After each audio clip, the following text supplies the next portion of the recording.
अस्सलाम वालेकुम गाइस, मैं हूं राया और आप लोग देख रहे हैं संडे हॉरर स्टोरीज। तो गाइस, आज मैं उस वीडियो का पार्ट 2 लाया हूं जो कि लास्ट वीक आई थी।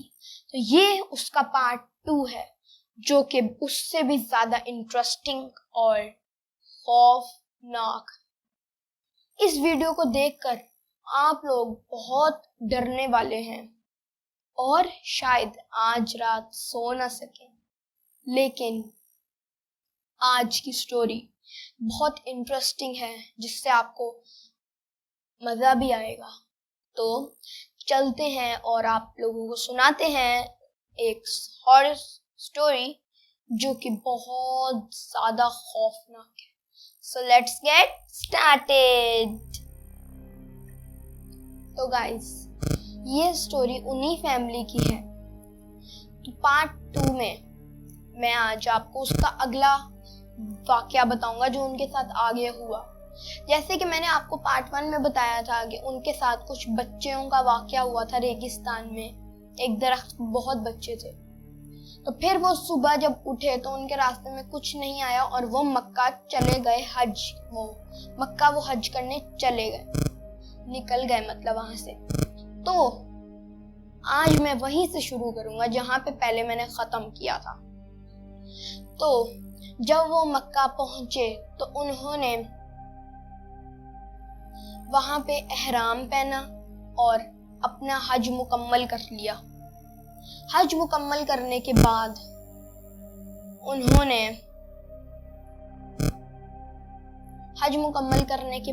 उन्होंने तवाफुल विदा किया।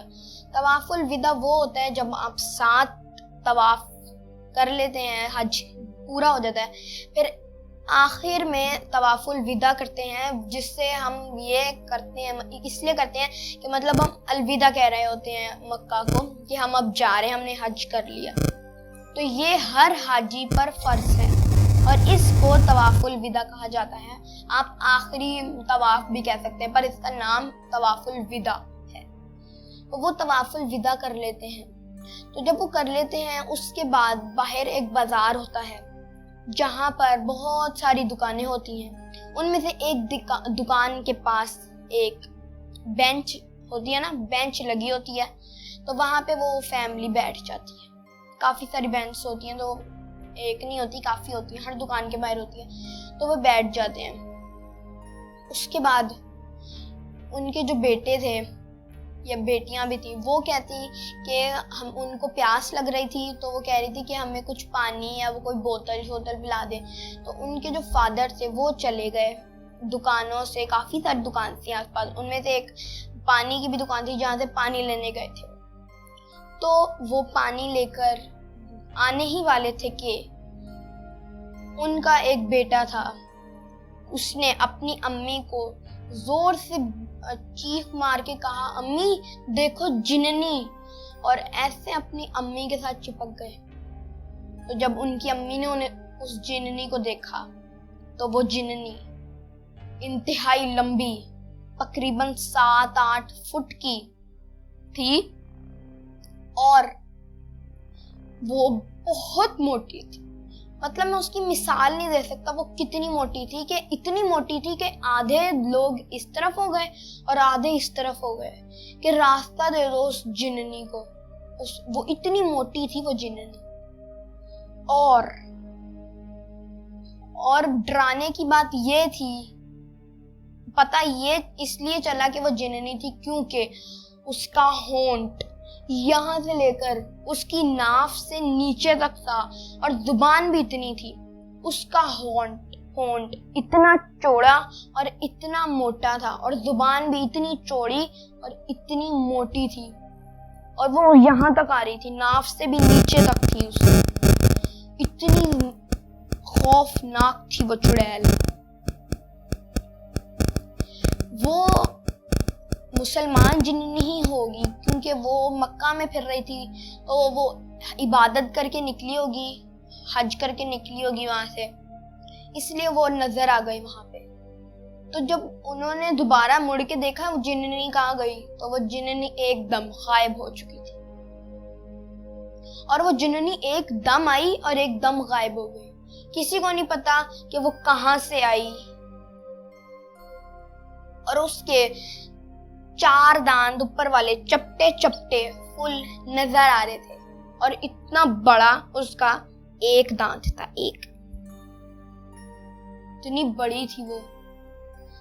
तो वो छोटी सी तो थी नहीं कि एकदम वो गायब हो गई, कहाँ गई, इधर उधर चली गई होगी, लोगों में घुस गई होगी, इतनी बड़ी एकदम गायब हो गई कैसे।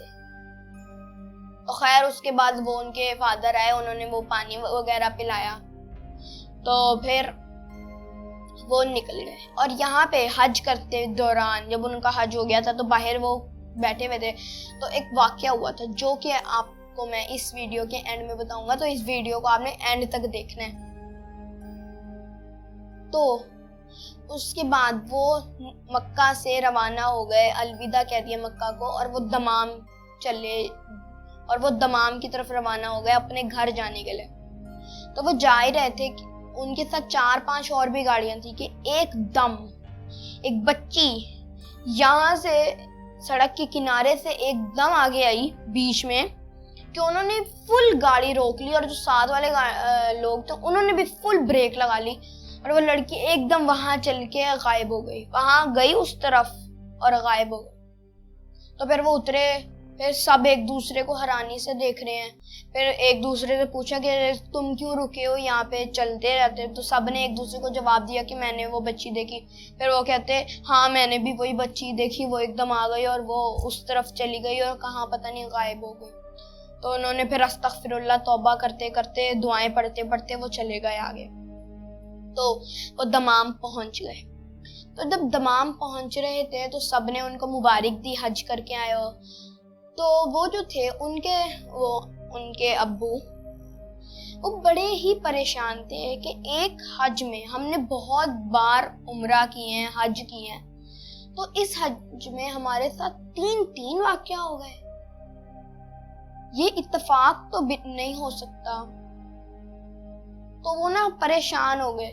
तो दमाम शहर है ना सऊदी अरब का, तो दमाम शहर के बिल्कुल साथ नेबर कंट्रीज होते हैं ना, वैसे वो नेबर सिटी था, उसका नाम है वो कतीफ, काफ ते ये और फे, कतीफ, लतीफ कह रहा था वो, फतीफ कह रहा था, कतीफ है, कतीफ दमाम के नेबर सिटी है कतीफ। वहां पे एक बहुत बड़े वे वो एक क्या कहूँ मैं, अंकल थे, मतलब एक बाबा जी थे वो, और वो ना यूं जिन वाले बाबा जी थे कि वो होते हैं ना कुछ जो जिनों को भगा लेते हैं, उनको कब्जे में होते हैं, जिन कुछ कब्जे में कर लेते हैं, वैसे वो बाबा थे उस शहर कतीफ। तो वो उनके पास गए, उन्होंने बताया कि हमारे साथ एक हज में 3 वाकयात हुए हैं, और हमारे साथ ये इसी हज में हुए हैं, पहले हमने बहुत हज किए, बहुत उम्रा किए, पर ऐसा हमारे साथ कभी नहीं हुआ, तो इस हज में क्यों हुआ।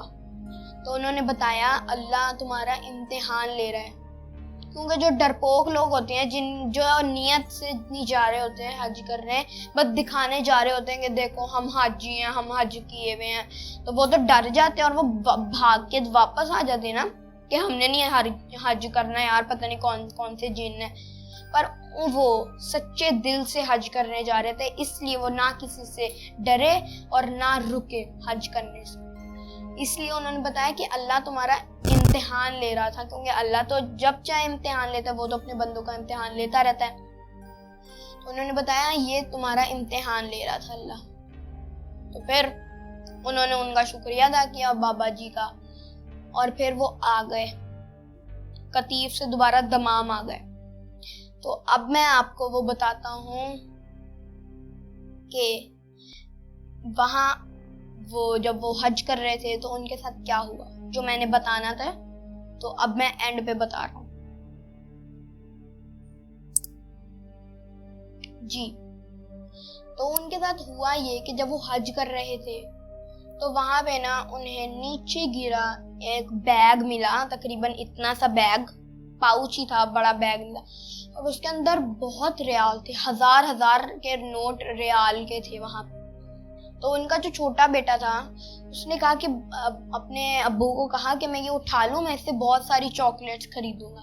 तो उनके अब्बू ने कहा नहीं, तुम हज करने आए हुए हो और जिसका होगा वो ले लेगा। तो उसके बाद उन्होंने, जो उनके साथ एक और भी अंकल थे, उन्होंने कहा यार उठा लेते हैं, पता नहीं किसका है, पता नहीं कौन छोड़ के चला गया, ये हमारी किस्मत का है, उठा लेते हैं हम। उसने कहा नहीं, जिसका है वो उठा लेगा, क्योंकि उन्हें शक हो गया था कि ये अल्लाह हमारा इम्तिहान ले रही है, किसी का नहीं बल्कि अल्लाह ने भेजा है ये पर्स। तो उसके बाद उन्होंने उस पुलिस वाले को, सिक्योरिटी गार्ड्स होते हैं ना वहाँ पे मक्का में, तो वो किसी एक को बुलाया कि ये पाउच है किसी का, तो ये आप रख लें। जैसे ही देखा नीचे तो वो गायब हो चुका था। फिर उनके साथ एक बंदा था, उसने कहा था कि बताएं कहाँ है वो पाउच, मैं उठा लेता हूँ। तो उन्होंने कहा यार गायब हो गया वो पता नहीं कहाँ गया। वो वाकई अल्लाह ने इम्तिहान लिया था उनका, वो एकदम गायब हो गया वो पर्स। तो यही था मेरा आज का पार्ट 2।